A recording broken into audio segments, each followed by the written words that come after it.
మాటల పకీరు రేవంత్.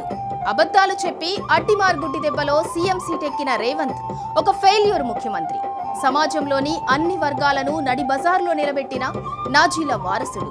10 ఏళ్లు పచ్చగా ఉన్న తెలంగాణను ఆగం పట్టించిన అభినవ కర్కోటకుడు. పడగొట్టడమే కాని నిలబెట్టడం తెలియని బుల్డోజర్ పాలకుడు. 6 గ్యారంటీలను 420 హామీలను చెత్తపుట్టపాలు చేసిన చీఫ్ మినిస్టర్. ఆకసితోనే తెలంగాణ జనం రేవంత్ రాక్షస పాలనపై పేరడీలు కడుతున్నారు.